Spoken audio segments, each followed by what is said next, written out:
Big Buck Registry's Deer Hunting Podcast, episode number 103, Hunting England, with special guest Matt Goodlife.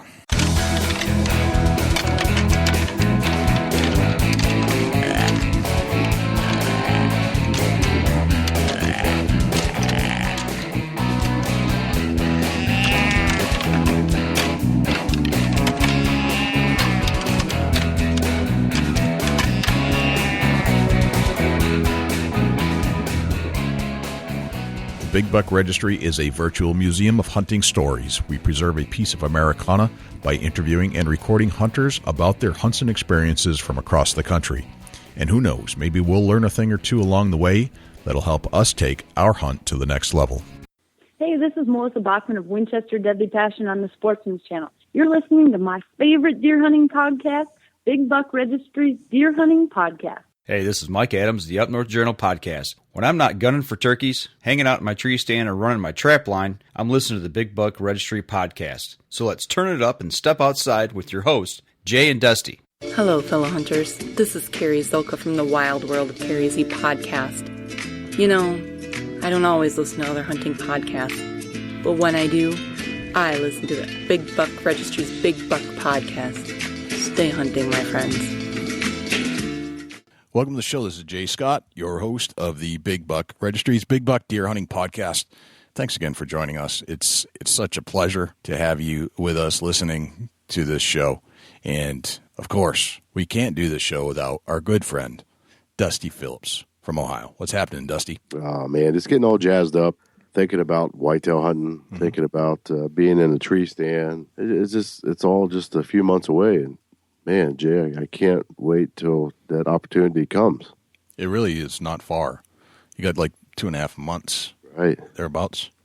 And get this, I've got a mother hen that's living in my backyard with 8 turkey poults. No kidding. They've been showing up every other day or so. Kind of poke around, look around, hang out. She's protecting them in the tall grass that's behind the house. It's pretty neat.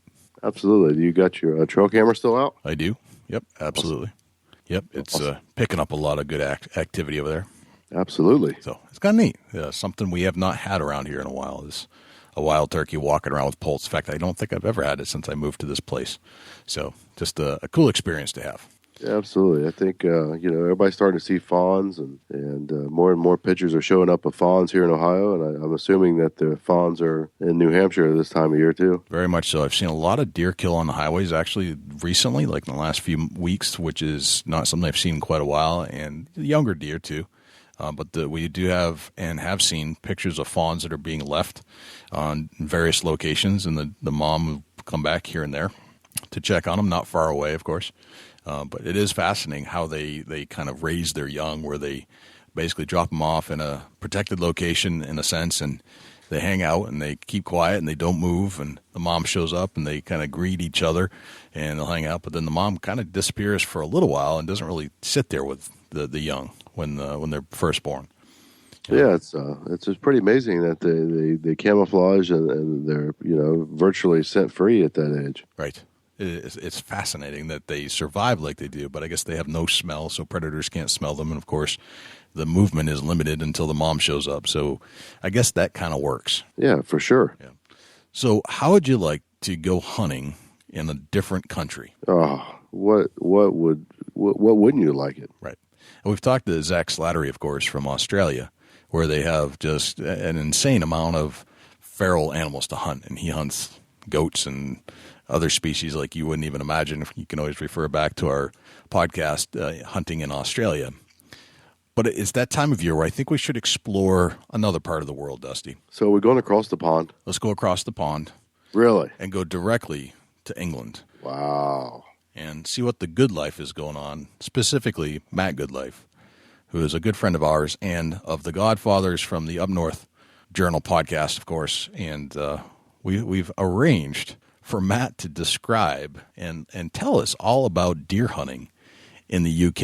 And I got to tell you, it's not what I thought it was. Oh, I'm so interested to hear the rest of this show. It's fascinating. So if you've never hunted in the UK, if you've never explored the UK, if you've never even read about the UK, this is the show to really get you up to speed on what kind of species are hanging out in England that might be available for you to hunt. And I guarantee it's not what you thought. Yeah, we want it to be an informal show on a different area. Yes. We want to learn different areas to hunt and how they go about their hunting. And it's something that sparks our interest, and we know you as the listener is going to thoroughly enjoy hearing how they hunt. There's so many different species of deer in the UK, and it's going to be an awesome show, Jay. Yeah. Well, let's, before we get Matt on, I just want to remind everybody that you can donate to this page. It's bigbuckregistry.com/donate. If you're a fan of the show, we could always use a little help from our friends, or you can always pledge per show at bigbuckregistry.com/pledge. So enough of that. Let's get Matt on the mic. Let's do it.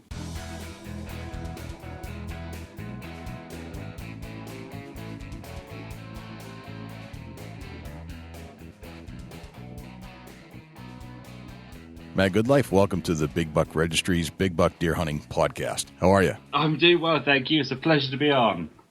Oh, that's, you're over on the other side of the world, which means the other side of the Atlantic. So, and, we've had some guests on before from Australia, but nobody from England before. So this is a first for the Big Buck Podcast. I see. Well, I try to do my best then. All right. Yes. Be on your best behavior. Now, for whatever reason, whenever I talk to somebody from England, the British accent you always sound so incredibly polite and smart for some reason. What do you have to say about that when I say that to you? Well, obviously the smart part is just a front for me. So, but I don't know. It's our way, isn't it? It's the stiff British upper lip, I suppose.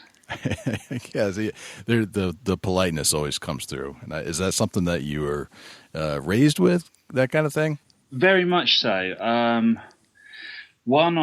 It's how our parents would wanted us to sound, and on, I suppose, another level is that both my sets of parents come from working on private estates. Okay. So you also learn to be respectful to the people you worked for. So I guess it stems from there, and my mother just wanted us to sound proper and correct. Interesting. Well, that's an interesting concept that you don't hear every day, especially in the United States. That's I think we could probably take a lesson or two from that. That's cool. No, so you grew up in England, and what was life like growing up in England? Probably a lot different to what it was. It is for children now.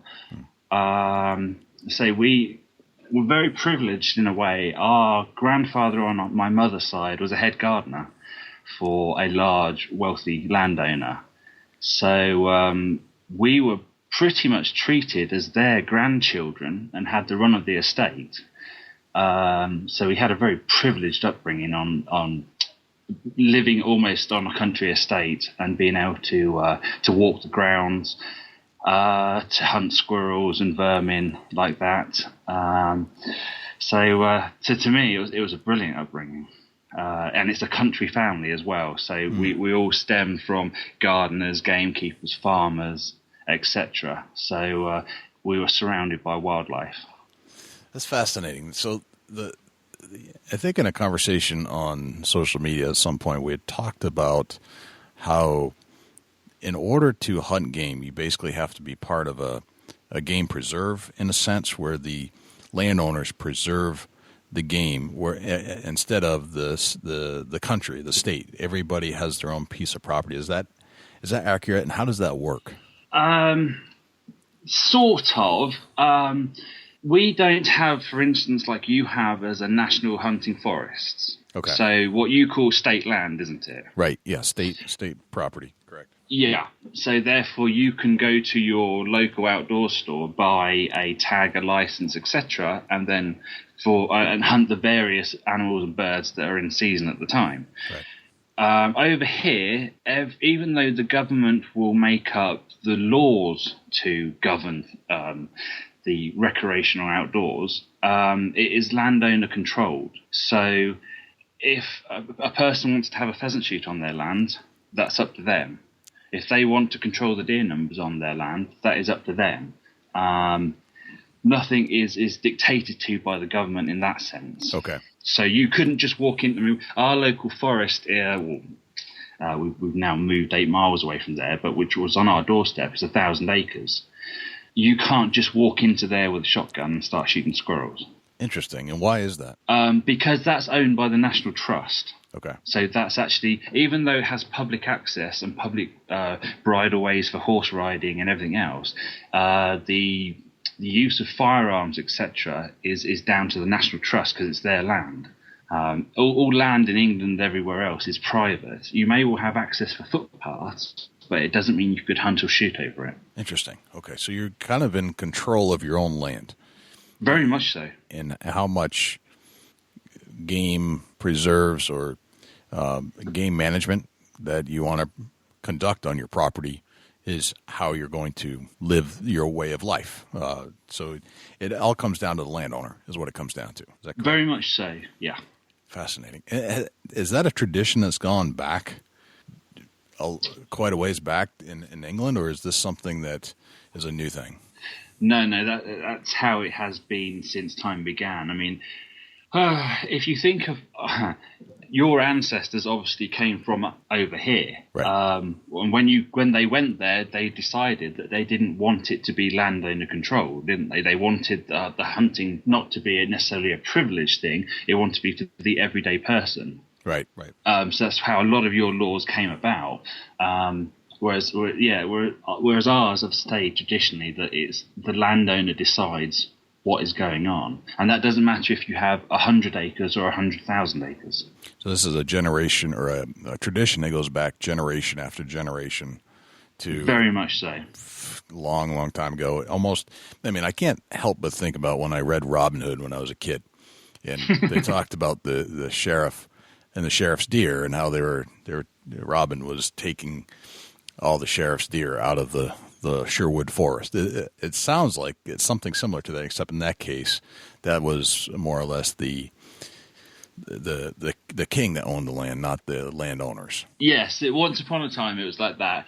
Whereas, say now there's, it doesn't matter how much you own. If you own an acre or 1,000 acres, you decide what you do. As long as, let's say, it is legal to take a deer at that specific time, then it is down to you and the numbers you shoot. I mean, we do not have tags, licenses, or limits over here. Okay. So if you have 1,000 acres and say the carrying capacity for that land is 200 deer, but at the moment you've got 350, you shoot 150. Gotcha. Okay. So you dictate your own laws on your own land. Absolutely. In that, yes. As long as you go by the book for the actual, law governing the land. Yep. Then you're free to do whatever you like. If you don't want deer on your land, full stop, you can eradicate them. Interesting. So what type of game species are we talking about here? Okay, well, the UK has 6 species of deer. So we'll start from the biggest and run down to the smallest. Okay. So we have the red deer. Right. Then we have fallow. Then we have Sika. Then we have roe deer. Then we have a Chinese water deer. And at last, but not least, we have the Muntjac. Wow. And the red deer, that's the red stag that we oftentimes see, I assume? Yes, that's basically is your North American elk. Yes. Is basically, it is an American red deer. Interesting. Okay. Same genus. Okay. Just a different line of evolution. Okay. Now, I watched a show where there was a famous chef that decided he wanted to go hunting, and they went to England and hooked up with a gamekeeper for a piece of property. I don't know whose property it was. And they actually went out into the hills and hunted a red deer. And the chef ended up shooting from not far away, 100 yards, and took out the red deer. And one of the things that they did was they said that you have to wash your face in the blood, seeing it's your first red deer. Is this a tradition that's accurate, or was that for TV? No, there are probably still a lot of people who do that, probably more the elder generation than the younger ones. It's not something I personally believe in. Okay, so it's just depends. Yeah, I don't think it looks very nice. It probably gives off a nasty taste to someone who doesn't quite understand hunting and shooting. And I think there are many traditions out there that have died, and that's probably one that could also do so. Okay, so this was probably just resurrected for television at that time. No, it still happens. Okay. Yeah, I know quite a few people who've had it done. Interesting. All right, so it does live in certain scenarios. Oh yes, I mean I know of a head stalker who did it to a Belgian client, a lady who was totally shocked by it. That's kind of interesting.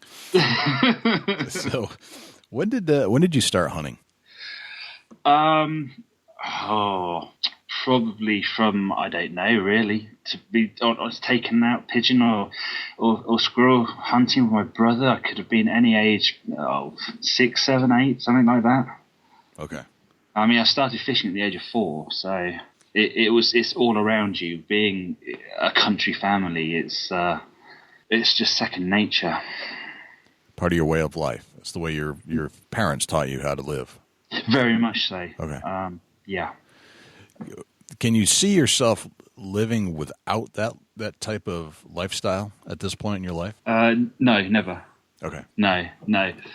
Whether it's involved in the hunting and shooting, fishing, or whether it is conservation, habitat management, wildlife photography, no, I couldn't at all. Okay.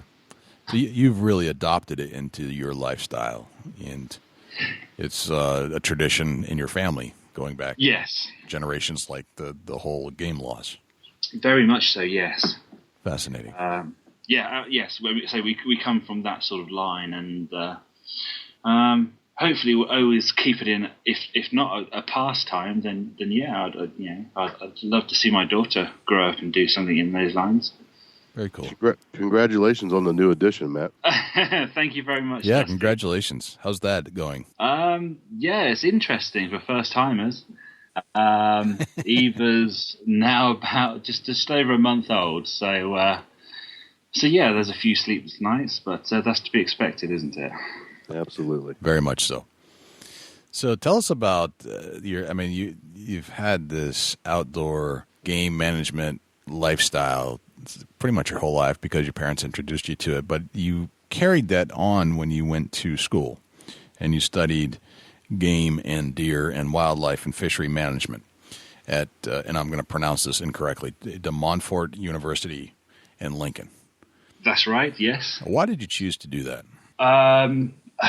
Because I was so in love with becoming a gamekeeper and game shooting that that's all I wanted to do. So that was the course I chose when I finished school at 16, and for 2 years I was, as you say, at the Montfort University in Lincoln, and I came out with a national diploma in game, deer, wildlife, and fishery management. Interesting.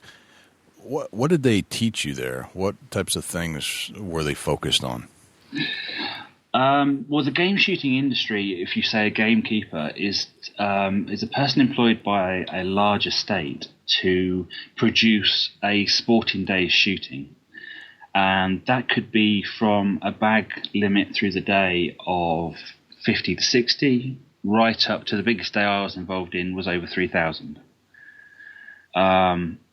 When we say and talk about pheasant or game shooting, it's very different to your release bird over there, where someone might buy a day's hunting pheasant and release 10 birds that day and then tell people to go out into a couple of fields and try and find them. These are released very early on in the year, whether they are whether you've caught the hens up yourself and the cockbirds and then produced eggs from them, hatched the eggs, reared the chicks into poult size into the age of about 8 weeks old, and then released them into big release pens, or whether you bought stock in to do it. Once they are in those release pens, which are open topped, they are free to go wherever they like. The release pen is really to keep foxes from killing them a lot of them. They become truly wild birds. When we say released, it's not quite as manufactured as it sounds. So a gamekeeper's job is to, throughout the whole year, look after them. So whether it's the rearing season in February onwards through to May, June, July, then the release of the birds, and then it's the post-care of them, and also the predator control, so shooting foxes, magpies, crows, jays, trapping rats, squirrels, etc. And then when it comes to the actual shooting season, it's producing a good day's shooting of sporting quality birds for the paying guns. And as I say, that could be anywhere from a team of 8 to a team of 12, depending on the size of the estate. And that is generally driven birds. So you are stood on pegs in front of woodland, and you have a team of beaters to drive the birds. So it's very different to your sort of walked-up pheasant shooting. Even though we do a lot of walked-up pheasant shooting here as well, the driven stuff, or pass shooting as you would call it, maybe. Right. I've seen that on television before, where the drivers would come through with white flags almost and drive through the fields, and then the shooters would be mounted usually almost down in a valley of sorts where the birds would fly over. And there was a lot of shooting, and there were a lot of birds. And there was a lot of feasting later in the day. Yes. So I say those days can vary on their size, how much people want to pay. Also, the quality of shooting can be dictated to the terrain that you're shooting over. So if it's fairly flat land, it might not cost as much per bird to shoot than it would be as if you were shooting across the Welsh Valleys, for instance, or down in Somerset in the south. So you could be paying anything from £25 a bird to £45 a bird. So that's a range of $30 to $70 a bird. Per bird, okay. Per bird, yes. That's on most commercial shoots. A lot of them might be a set price. So you might pay $400 for the day, a team of 10 guns, and you're looking to shoot maybe 100 to 150 birds. Okay. So the price tag varies tremendously. Yes. Interesting. And that's just bird shoots. Now, let's talk about deer management a little bit. Talk to us and tell us about the climate and the terrain that we're talking about here that you're used to where you hunt. Okay. Mine is mostly open arable land with small shelter belts and small woods. And we're right on the edge of the farm that I hunt over is right on the edge of some National Trust land, which is 1,000 acres. So our population is probably dictated really by that one forest. Okay. On here we have fallow and muntjac, which is a pretty standard fare for most of England. We do have a few roe locally, but they're not actually on our piece of ground. When I say our piece of ground, I'm lucky enough to be friends with a farmer who has 2,500 acres. So for the last, 18 years, I suppose, I've shot over there, over his land. Okay. And been entrusted with the deer management. And you're in Hertfordshire, England. Yeah, Hertfordshire and Essex. And that's in the southeast corner of England? It is, yeah. We're 30 miles above London. Okay. So in that case, that's the type of deer that you should expect to find around there. What about, where would you find the bigger deer, the red stag? Where are they located? Head down south. We do have them in Essex, but it's more out towards the coast, out towards the east side. The lot then through Norfolk and Suffolk, again right out on that east coast. Then if you drop down into Somerset, Devon and Cornwall, which is down the bottom half of the country, is a lot through there. There's a few heading as you get northwards into Yorkshire, which is probably what you would look at the middle of the country, and then as soon as you head south and north and up into Scotland, then there's a lot of red deer. Okay, so they're not completely scattered across England. They have their spots where they like. They do pockets, yeah. They have very strongholds, and then they have little pockets here and there. Okay. Fallow are pretty much widespread. Roe are widespread. Muntjac, which are an introduced species, they are probably 2/3 of the way up the country, if not probably further now. And then the Chinese water deer are East Anglia. So again, the Essex, Norfolk and Hertfordshire areas and Bedfordshire. And then Sika, north and into Scotland, and then back down into the tip of the west coast into Dorset is their stronghold. Okay. So they would say our native species are red and roe. Okay. Can you describe the roe deer for us? It's not something we're used to. I haven't done much research on it. Could you describe what the roe deer is like? The roe deer is a cousin to the whitetail through its evolutionary process. It's a generally a 6-pointed antlered deer. Okay. Smaller than fallow, so weighing. Does would probably, once they're dressed out, weighing about 50 pound. Bucks maybe weighing just on the top side of 60 pound. Okay, so it's a smaller animal compared to the whitetails that we would see in the United very States. Much so. Okay. Yeah, even compared to your sort of Florida whitetails. Okay. The roe deer has almost angled to the sky's antler. If I recall, I'm going out on a limb here. I may be saying something I really don't know nothing about, but it seems like they had like a brow tine, and then the antlers kind of angle up towards the back of the head to the sky. That's right. Yeah, they do. They have the brow tine, and then the what would probably be the bay tine, and then the top is sweeps backwards. And a good roe buck's antlers are probably only going to be a foot to 14 inches tall. No kidding. Interesting. Some a lot smaller. Some depend again, like in the US, different country and different terrain have got different qualities of mineral in the soil, so it varies across the whole UK to how big and what quality they are. Sure, that makes sense. Yes. So the fallow deer, I think we're kind of familiar with. That's something that we've seen in the United States and Texas. I don't think it's necessarily indigenous to the United States by any means, but we've seen them. The roe deer, I haven't really heard much about. What are the other 4 deer that you were talking about? Can you describe some of those, and so we get a visual on what they might be like? Yeah, well, the Muntjac, our smallest deer, have a very primitive antler, which basically just have. A big Muntjac is probably about 11 centimeters in length, his antler, and it will just have a tiny little brow tine on it, and it will just have a little curve sweeping backwards. That is it. Okay.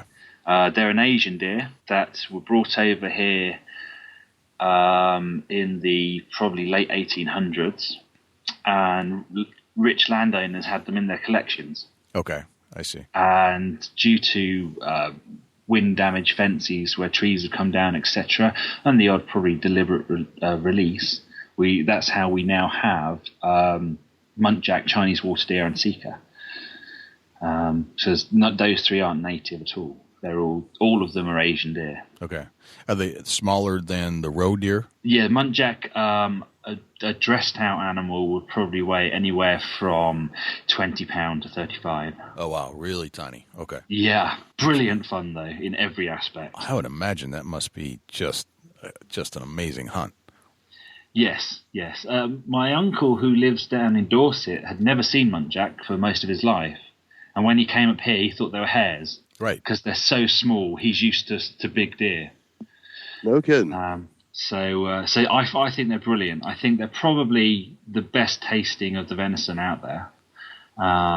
They're a difficult deer to manage because unlike, let's say, fallow deer or your whitetail deer, when they cast their antlers and they're regrowing, the testosterone levels are so low that they would be unable to breed a doe if there was in season, because they'll be unable to produce sperm. Really? Whereas that goes for most deer species. Whereas Muntjac can do it even when they're in velvet, when they cast their antlers, or when they're in hard antler. The does are receptive all year round. So it makes them a very difficult deer to manage as well. I was going to say, when shooting does, you either have to shoot yearlings or you've got to shoot pregnant does. Because if you shoot a doe that's, say, being followed by a buck, she's probably just dropped a fawn. So you can only shoot yearlings or pregnant does, so you know you're not leaving dependent young. Right. And you can shoot all year through as well. Even though there is now recommended seasons for it, that you can shoot Muntjac all year round. It sounds like they can reproduce all year round based off your description. Is that true? Yes, it is. Yeah, any month of the year. Okay. So there's no... I mean, they do favour through those traditional, let's say from late April into November, that sort of time range of the warmer weather. Okay. But there's nothing to come across fawns through the winter. So because of that, they don't seem to get out of control population-wise. Like they don't dominate an area and destroy habitat. Well, they are actually, because they're non-native. They're very difficult to control because of their size. They can live in people's gardens quite happily without being noticed. They're terrible for getting into small garden market fruit and veg. On the native fauna, they're quite bad on our orchids and various wildflowers. So at times they can be a bit of a pain. Their population, if you think they escaped probably in the 1920s, 30s, they're now widespread across the whole of the UK. So they had to first of all adapt to our climate. So they've done really quite well. Fascinating. How long have they been in the country again? You said the mid-1800s? Probably when they were first brought over from Asia. Okay. So in their original escape, their thinking is somewhere around about 1920s. 1920s. So yeah, they're a very popular deer species. A lot of them viewed them as pests to start with, but right. I think that's a bit wrong. I think also because we are one of the few countries in Europe to have them, a lot of overseas mainland Europe deer hunters come over here to stalk muntjac because it's a novel thing. Gotcha. Let's talk a little bit about how you hunt these 6 different deer. It sounds like they're different sizes. They probably have different speeds and different habitats and different mannerisms. Are there different techniques for hunting each one? There probably are. If you wanted to generalize, I mean, a lot of my hunting is done from what we call high seats, which is what you call a tree stand. Right. High seats. I like it. Because we're quite flat round here and we have a lot of public access routes, so we have what we call footpaths, using a high velocity rifle, you have to be shooting from an elevated position. Okay. So most of it is done from high seats. There are a few places that I can stalk on foot, which is the traditional English way of hunting deer, is what we would call stalking, deer stalking. Right. So it doesn't really vary a lot from what you guys do.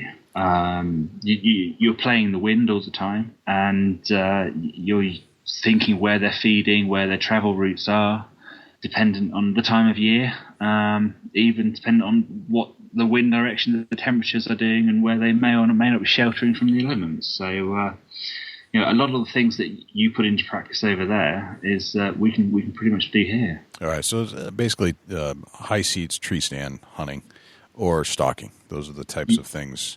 Yeah, and we can also call them as well. Some species respond very well to calls. Calling, interesting. Yeah. So muntjac, for instance, muntjac and roe, the bucks will come into like a doe squeak. When they are either in distress or worried about their fawn, or whether they're calling to attract a buck or a doe.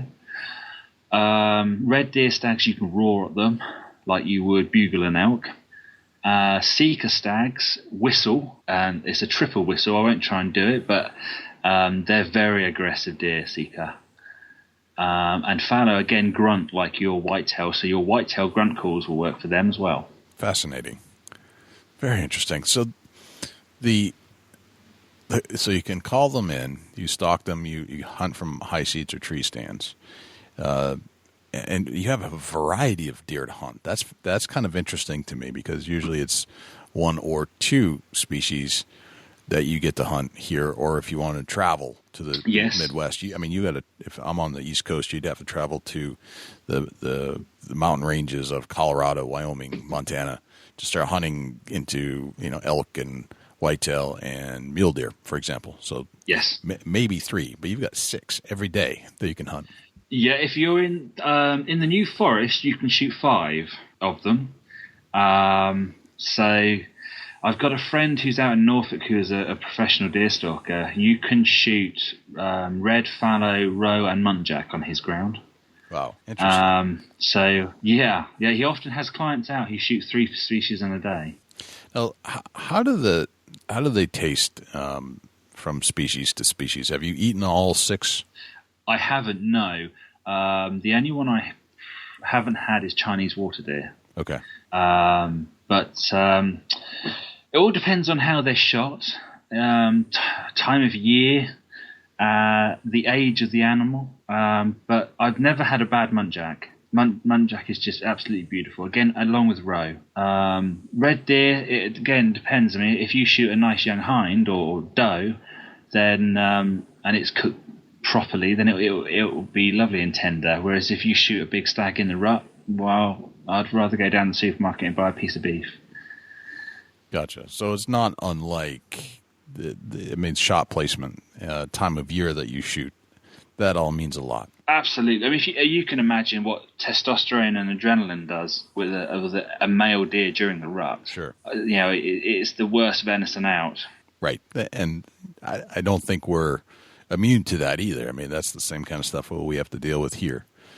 So that's similar. And is there a variation in the flavor? Like, could you describe what like a roe deer would taste like?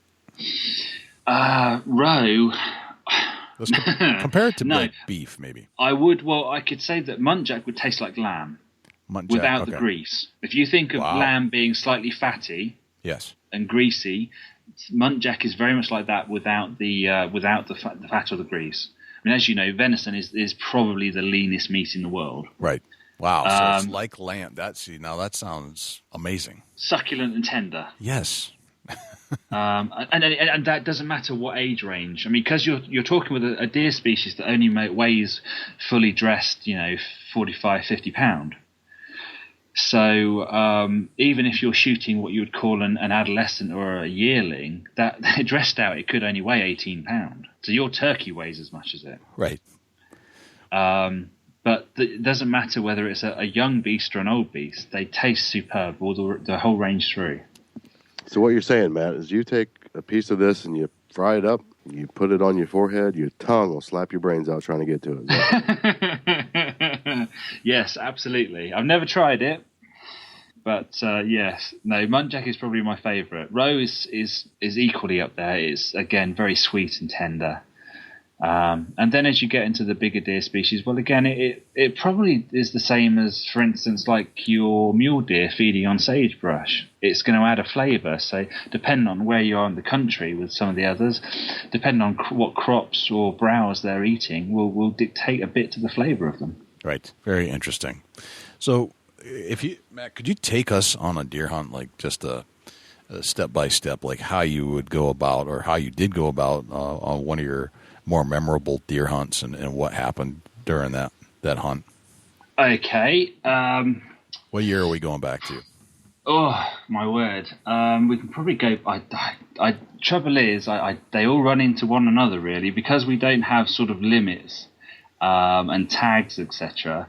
It's not like... I've shot over 50 in a year before. Okay. So, and because it is generally management as well, a lot of it, you're always looking to perform a task, which is numbers. If Tom the farmer is saying, look, our wheat is being damaged in this field quite badly, can you go there? Then you're looking for that moment to take as many as you can because of the damage they're doing to crops.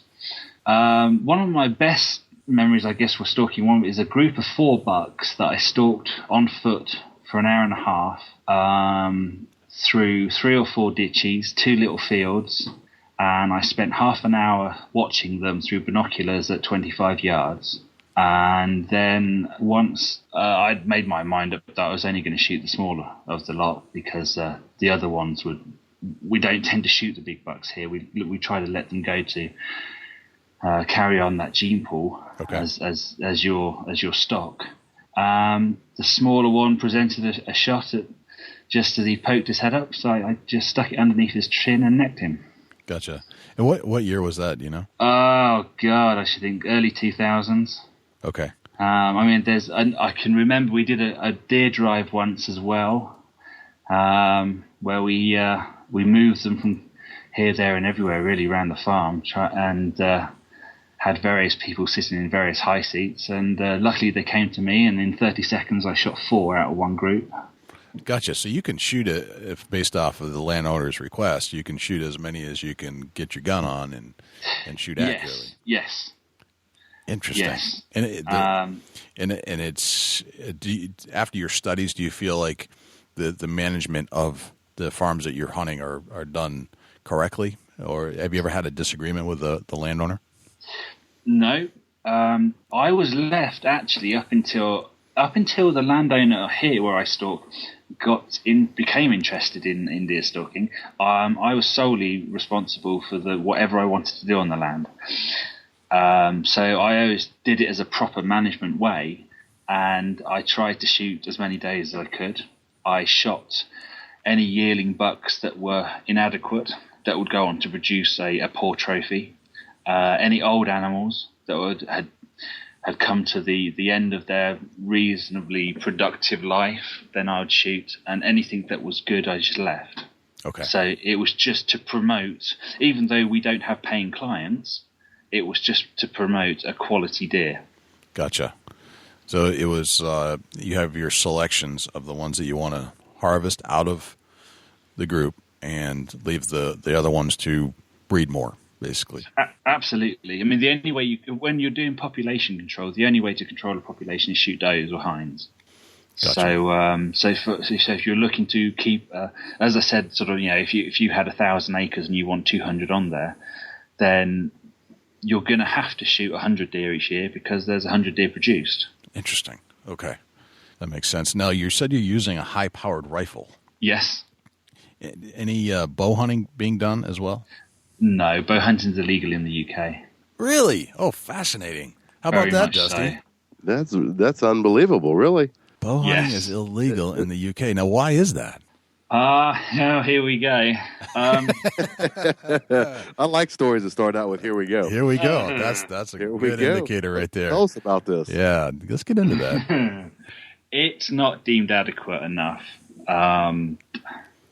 to properly kill deer, really. I presume both of you are bow hunters. I know you do use rifles, etc., or shotguns.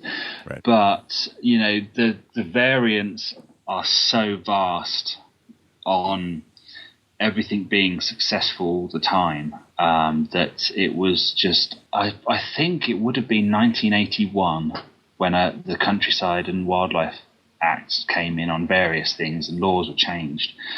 That it would have been made illegal. I think I may be wrong on that, but it's yeah. I mean, I know you guys over there love bow hunting and fanatical about it, but if you listen to people who bow hunt a lot, they also do wound quite a few and lose quite a few, and it was just deemed unacceptable, really. Gotcha. So you wanted to make sure that it was either 100% kill or no kill or no attempt at all, basically. Absolutely. I mean, even in rifle, let's face it, I've shot hundreds of deer. I've probably lost 4 or 5. Right. And you wonder what on earth went wrong. I mean, I remember neck shooting a doe and thinking she had rolled backwards down the ditch and that was that. But I just creased her neck and was enough of a blow to knock her out. Because a couple of seconds later, she was up and running again. There's little things like that go wrong. You can misplace a shot. You don't know you bumped the scope on your gun, on your rifle. Right. You can never be 100% sure, even with a rifle. But you're 99% sure as long as you're adequate to shoot that rifle. Right. Bow hunting, it was just also a lot of poachers use crossbows. So deer stalkers or even members of the public would often find dead deer or dying deer with a crossbow bolt stuck in them. Gotcha. And because there wasn't that tradition of bow hunting here, it's really out of favour with the UK lawmakers, but also the deer stalkers. I mean, if you started on a forum a thread about bow hunting, in the end there'd be that much fighting between the 90% of people who don't want to see it and the 10% of people who would be interested in it, that the moderators will just come down and shut it down. I see. Okay. It's a really taboo subject. It sounds like a touchy subject. Wow. But you see, I look at, guys like yourselves, and, we have great mutual friends in Mike and Danny on the Up North Journal. Right. And, I know how passionate they are about it, and I know how respectful they are about it. And they wouldn't want to see a wounded animal, and I'm okay with that. It's not something I personally would want to do. I can understand that. I never want to take a bad shot. I want to, if I try to shoot an animal, I want a dead animal. That's it. There's no in between. I mean, I try to neck shoot everything as well. Okay. So one, it's neck shooting means it is down on the ground dead, and two, because we also have sound suppressors on our rifles here. They don't hear that loud crack of a rifle. The animal drops straight away, so the rest of the group isn't so sure what's going on, and it means on a management thing, you can start having a second and a third shot. Right. No kidding. Interesting. It looks like the band, Matt. It looks like the ban on archery in the UK has been banned since 1965. Has it really? Yes. That's just doing an internet search. Yeah, no, I wouldn't be surprised. I mean, that's when a lot of our up until the 60s, there were no laws governing deer. So you didn't have to have a specific rifle caliber or weight of bullet. There were no real seasons, and a lot of them were shot on vermin drives. Really? So this was so the whole up until the 60s. Deer hunting, the whole idea of deer hunting in its current form is really brand new in a lot of ways. Yeah, in a way, yes. You still had people who took a lot of traditions from Europe or elsewhere that did go out with high-powered rifles and did it properly like that, but there were no laws governing it until the 60s. Fascinating. That's very interesting, considering the long tradition of history that England has. You'd think that they would have adopted something much sooner than that. But I guess it all comes down to your the whole idea of your government and the arguments and all that kind of stuff. No, it is very surprising. Yeah. What are gun laws like in the UK? I think they're pretty good, personally. Okay.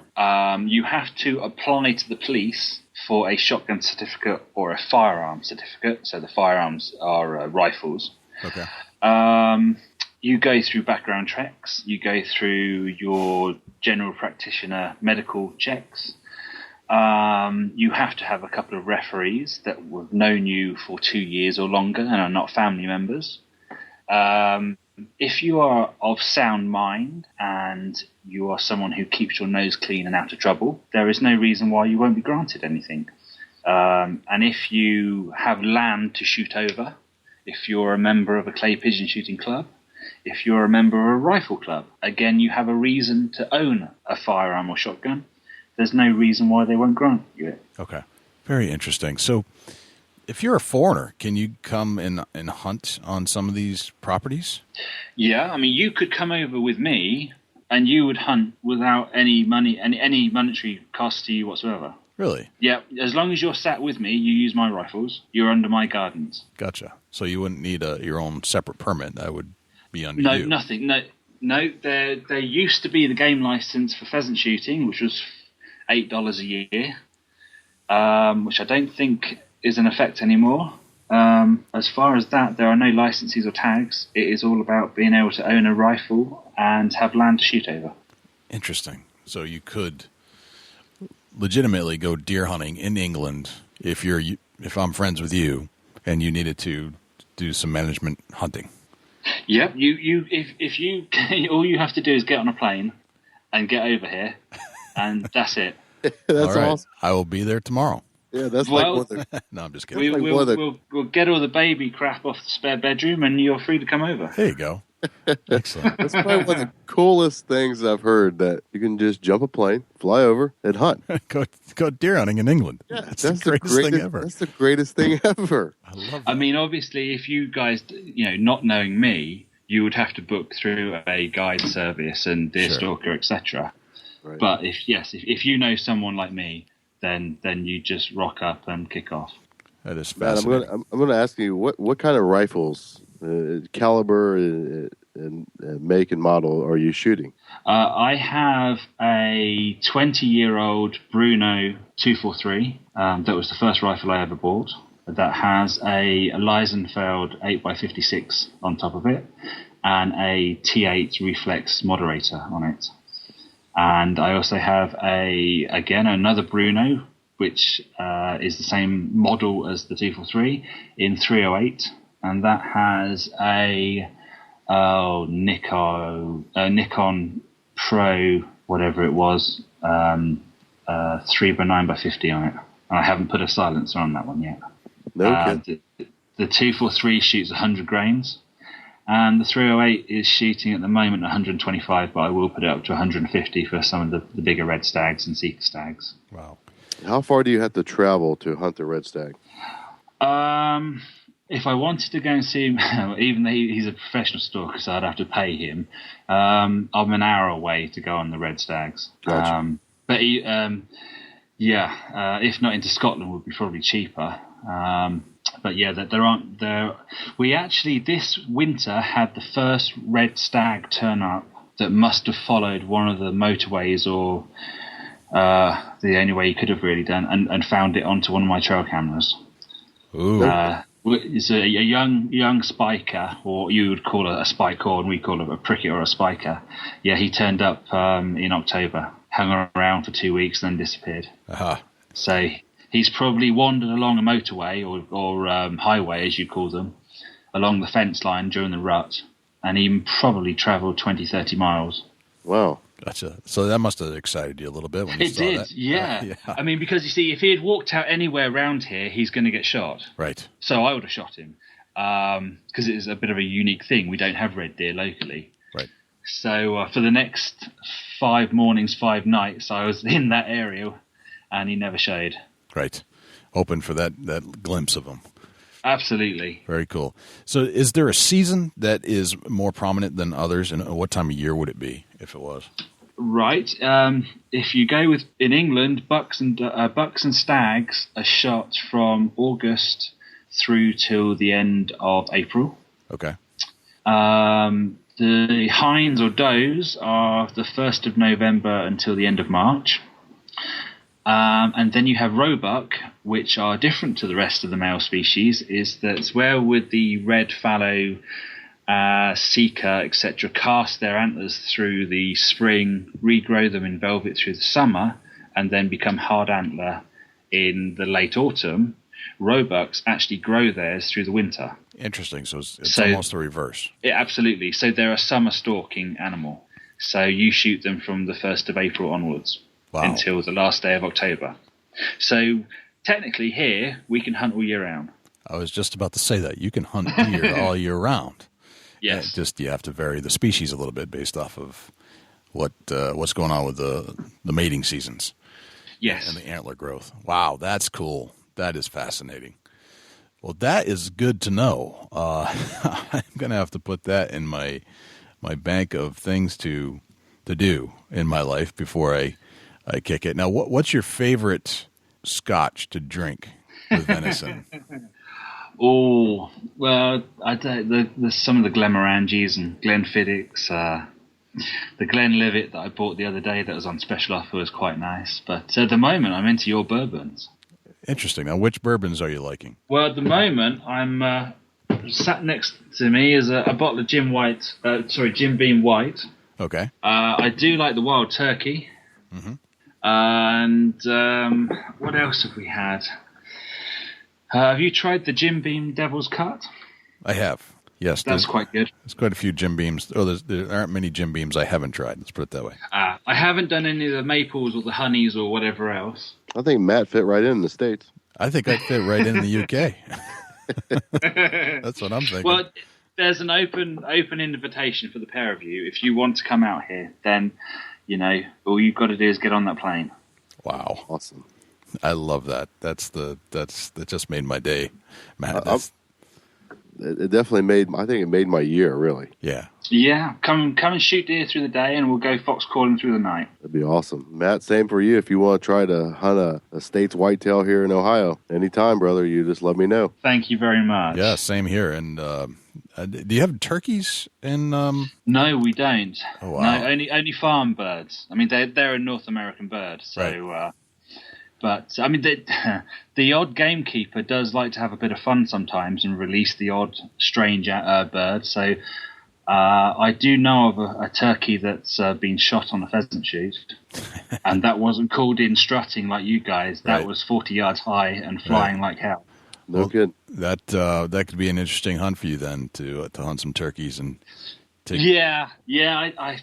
I'm getting more into it, I think, the idea of it. I mean, I used to rib Mike Adams a lot about it and tell him that, they're nothing but a glorified chicken, really, are they? Right. But no, I do understand the calling of them and their eyesight and everything else that goes into it. Yeah, it is kind of a fun hunt. There's no question about it. And there's a lot of interaction. Much like what I would imagine elk hunting being like, which I haven't done yet, but at some point I will. Yes. And now Mike Adams is known to us as the Godfather here. Absolutely. And I'm glad that you're ribbing on him a little bit, and because he's got quite a few podcast shows ahead of all the other people that have joined on with the podcast channel. So I'm glad. Keep that up. Don't back down. Just keep sticking Mike now and then. That would be most appreciated. Oh, I've been doing this for 5 years now. Good. I mean, this is a family show. Otherwise, I'd be a lot worse. This is true. Hey, Matt, what kind of camouflage are you guys using there? Well, you have all the mossy oaks and Realtree, everything else. To be honest, it doesn't really make any odds to us. I will shoot in a tweed jacket. I will shoot in a plain green jacket. Deer see in monochrome. So camouflage, I don't think really makes too much of a bother or a difference. A lot of camouflage, I honestly believe, is like a fly to a fly fisherman. Some of them are produced just to catch the hunter. I agree to that. I agree with you on that 100%. There are no doubt there are some patterns. I ribbed Mike about it. We know that the Up North Journal is sponsored by Mossy Oak, so I always try and give him a hard time about Realtree. But some of the mossy oak patterns, and they do look really nice, and they do blend in beautifully. Right. But if you have that, if you're early season and there's still leaf on the tree that's green, if you have a lightish green, then it blends in well. And then as the winter gets darker and you use a more darker coat, I don't feel it matters too much. Okay. And do you end up playing the wind solely and not worrying about scent cover or scent elimination, that kind of thing? No, it's non-existent over here. One of our leading stalking catalogs, online catalogs, ran it for one issue. They're a quarterly publication. They did all the American scent controls and everything else, and they stopped after one issue because no one bought it. Okay. So it becomes just a spot. On the wind. Spot and stock and use the wind to your advantage. Yep. I mean, the other thing as well is where you have a lot of public access, deer can become slightly used to a bit of human scent. So if you're in the more remote areas, wind is everything. You've got to hunt the wind. Okay. Whereas some of them, if they're used to seeing people walk by with their dogs and they can stand in cover and just watch them, as long as the people don't stop and carry on walking, they'll just stay calm and relaxed and stay there. Right. I mean, you probably don't realize how many deer you walk past. This is true. Very much. If you don't, Roberta is from when we first met, my other half. She now spots a lot more deer because she's looking for them. Beforehand, 8 years ago, she would have walked past a lot of deer if we were out with the cameras, right, because she just wouldn't see them. And that's how most deer look at people. They haven't seen me, so I'll just stand here and let them pass by. Right. Of course, that will all change if you've got a rifle in your hand. Of course. That's what Murphy's Law is. Yeah. No, they can sense the rifle and they Absolutely. disappear. Yep. Wow, Matt, this has been just mind-filling podcast. We're exploring things we've never heard before, and that's why I like to get out and about a little bit and talk to people that experience other parts of the country and the world. And this is right up our alley. It's such a different show compared to what we're used to. So I deeply appreciate you joining us and explaining what hunting is like in England. Just kind of expanded our world quite a bit. It's an absolute pleasure to sit down and talk to you, Jay and Dusty. I'm sure you could probably do a follow-up with other aspects. You're probably both fishermen, so yes. Yep. There's a variety of fishing that goes on here that doesn't go on there. And then the game shooting worlds. I mean, we view shooting squirrels as vermin, whereas to you have your squirrel hunting seasons. Right. Whereas we can shoot squirrel all year round. Because our squirrels are your North American grey squirrel. Right, right. So Gotcha. There's so many different species, and duck hunting as well. We love our wildfowl hunting. There's a lot to talk about. I mean, it's surprising. There's a lot. We are very similar in many aspects, but very different in a lot of others. Right. It just sounds like a great world to live in, for sure. It can be. Absolutely. One last thing I want to touch base on, Matt, is you talked about being able to buy venison at the market. Yes. Can you tell us a little bit about that? Right. Well, because we are landowner controlled in the numbers we shoot, obviously, if I go and shoot, let's say a weekend, I had 2 friends that we shot 17 one weekend. That's a lot of venison, and that would need a lot of freezer space. So we can openly buy and sell all of our game, which is all of our deer, all of our game birds, and our waterfowl, except for geese, to a game dealer who will then either be someone who sells it on still in fur or in feather or in fin, or if they're a big processing plant, then they will then process it and start selling it to pubs and restaurants and farmers markets, etc. And the prices you get fluctuate. At the moment, the venison prices are quite good. We're getting about £1 a pound, so that's about $160 a pound of venison. Right. So if you can imagine, if you shoot a £100 beast, you're getting $160 back in your pocket. Sounds like a good deal. Great deal. A brace of pheasants might be worth $4 to $6, Okay. and a pigeon might be worth 50 cents. All right. I mean, we shoot pigeons in the millions over here. So Really? But yeah. So you can buy and sell. You have to sell game. You have to be a registered game dealer. Okay. But yes, no, because of the numbers we shoot and we're not stuck to tags and limits, then you can obviously openly sell your game. So you can almost make a living off of game off the game market. Yeah, I mean, I know there are hundreds, literally, of stalkers out there who have built up enough permission to stalk many species throughout the year. So they take clients out, like your guided elk hunts or guided whitetails, and make money through the clients, and then make money through the venison sales, and actually do that as a full-time living. That is fascinating. That's living a dream. To think that, I mean, you can't really do that in the United States, free range like that. That is fascinating. What a way to deal with your game that you've actually harvested. That's just amazing. I love it. Yeah, it's good. There's only one tiny little downside, which has affected me personally, is that you also, because you can sell animals, the carcasses, the beasts, I'm afraid that you do have those people out there who shoot for money. Sure, and I can see that. That could be a problem. Yeah, whereas I, for instance, on the farm I shoot over, I have taken dozens of bucks, but they've all been rubbish, apart from 2 or 3 over that 18-year period. Okay. Whereas we now have very few good bucks about, because people have shot them, not necessarily for the antler for the wall, because Essex doesn't produce really great trophies, but because of the size of the carcass. Okay. So our buck population is dwindling. So that is one downside of it. Gotcha. Okay. But no matter what you do in life, you're always going to have that bad egg. Absolutely. You can't get away from that. That's so. part of the deal. How do you like to prepare your venison for dinner or a meal? My favourite would be what we call the stalker's fillet, which is the fillet on the inside of the backbone. Okay. Whether you call it your tenderloin. Yep.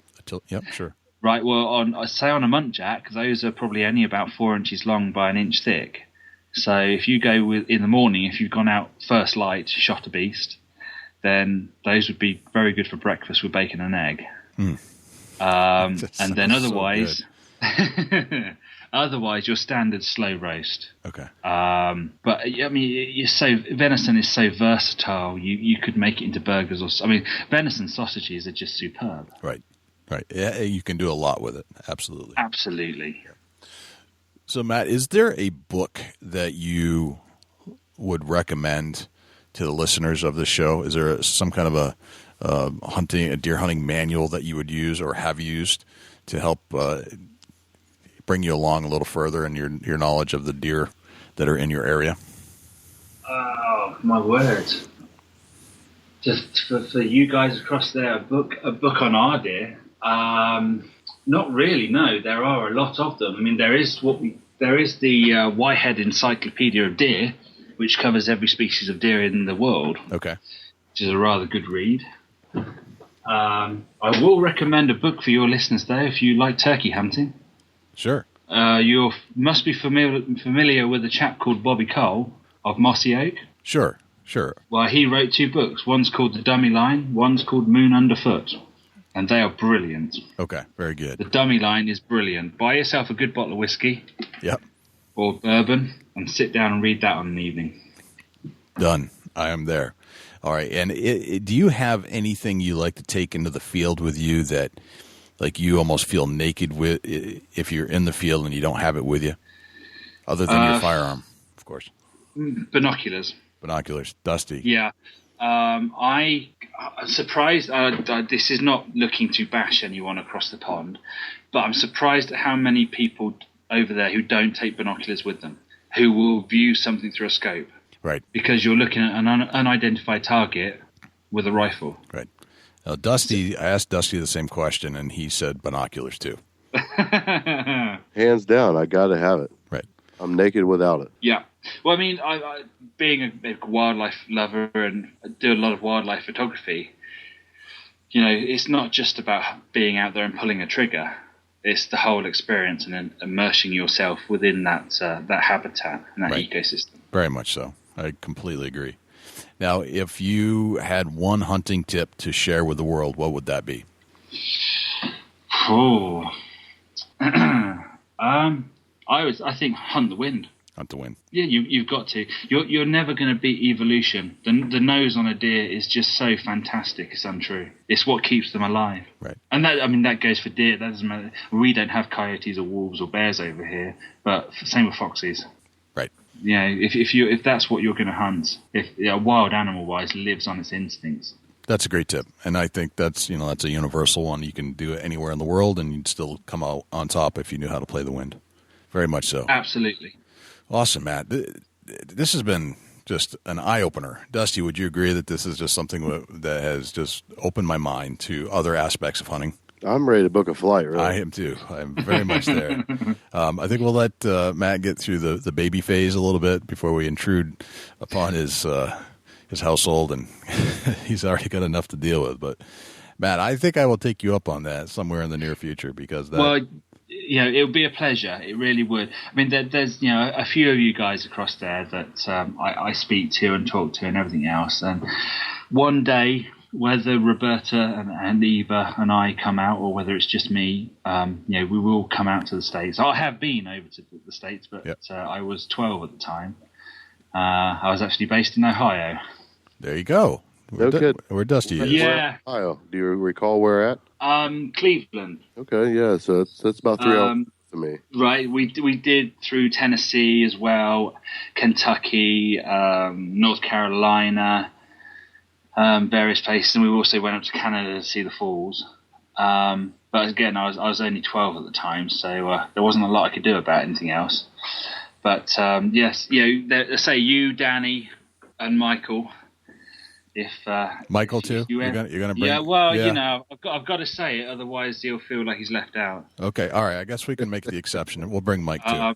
But yes, no. If you guys could ever make it out, then it would be a pleasure to one, take you out and show you a bit of England and sit down and have a beer with you. That would be fantastic, and maybe whiskey. Oh, very much so. Well, it's against the law not to. That's what I heard.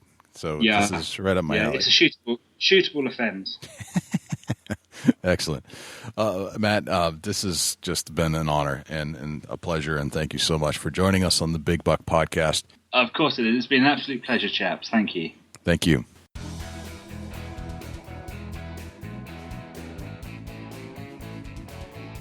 Well, that was an eye-opening experience. Oh, my goodness. It's amazing. Could you imagine that many species of deer to go after, Jay? And hunt deer all year round? That would be insane. Wow. Of course, they're not the whitetails that we're used to. But still, the aspect of hunting a deer with the agilities that they have and the mannerisms and the aspects and the way you hunt them with a high-powered rifle, spot and stock, dude, that's where it's at. Yeah, for sure. I'm down with that. It's just amazing. Just think, Jay, we got invited to go hunt the UK. We did. And if we do this and we go, we got to take the Godfather and Danny, and we got to go and film the whole thing because you know that it's just going to be a slapstick comedy the whole time. Oh, wow. Along with some great hunting. Yeah, absolutely. It would be a fantastic time. With the way that Matt beats up on the Godfather, yeah. Sorry, Mike. We have to do that. And, of course, we'll let Matt kind of get things under control in his household with his new baby. But once that's done, I think we need to have a serious conversation about heading to England to do some deer hunting. Absolutely. Yep. No doubt about it.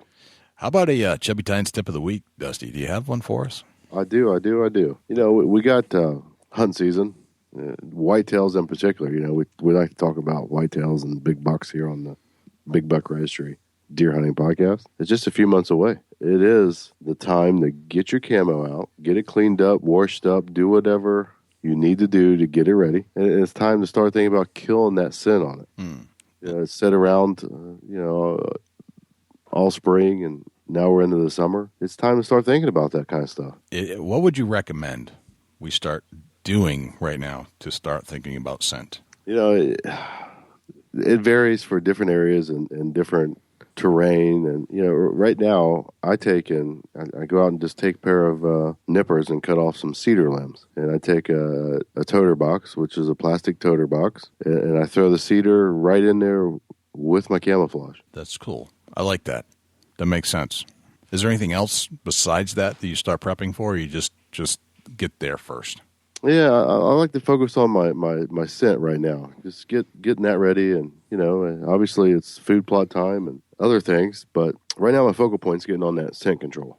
Okay. Start early, and you won't have to worry when it comes time. Right. Excellent. Very good, man. Thanks again to Matt Goodlife for sharing with us all those little aspects of the UK and hunting deer that would you have known that if we hadn't talked to Matt? Absolutely not. Would you have even thought about it, really? Nope, I sure wouldn't. No. But it's awesome. It's a enlightening experience for me to understand what else goes on in the world of deer hunting. It really is. Just loved it. So thanks again to Matt. Dusty, where can we find you when you're not on the mic? Facebook.com/Chubby Gobbler. Facebook.com/Chubby Tines Outdoors. You can also shoot me an email at dusty@bigbuckregistry.com. Jay, where can the people find you at when you're not on the mic? Well, first and foremost, if you are listening to this show on an iDevice, like an Apple device, I would sincerely appreciate if you would go to the search bar and type in Big Buck Registry Podcast. And once you get there, leave us a review. We really need those reviews to get up in the rankings, and it just it helps to get this show promoted, because the higher up in the rankings you are, the more people see it, and the more people see it, the better off we're going to be spreading the word about hunting and how hunting is a good thing. And try to defeat those antis. As far as getting a hold of us, you can shoot us an email, Jay or Dusty at bigbuckregistry.com. You can find us on Facebook, facebook.com/bigbuckregistry. Twitter is twitter.com/bigbuckregistry. If you'd like to get your buck featured on our Facebook page and get shown to the world of deer hunting, it's bigbuckregistry.com/mybuck.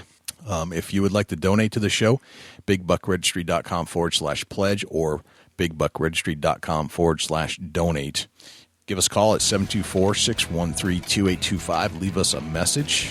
Tell us a story about a deer hunt you were on, or if you have some feedback about the show, things you like, things you don't like, that would be most appreciated. And I think that is it. Did I cover it? I think so. Cool. Awesome, man. Well, I'm Jay Scott. I'm Dusty Phillips. And this is the Big Buck Registry's Big Buck Deer Hunting Podcast. See you next week. Can't wait.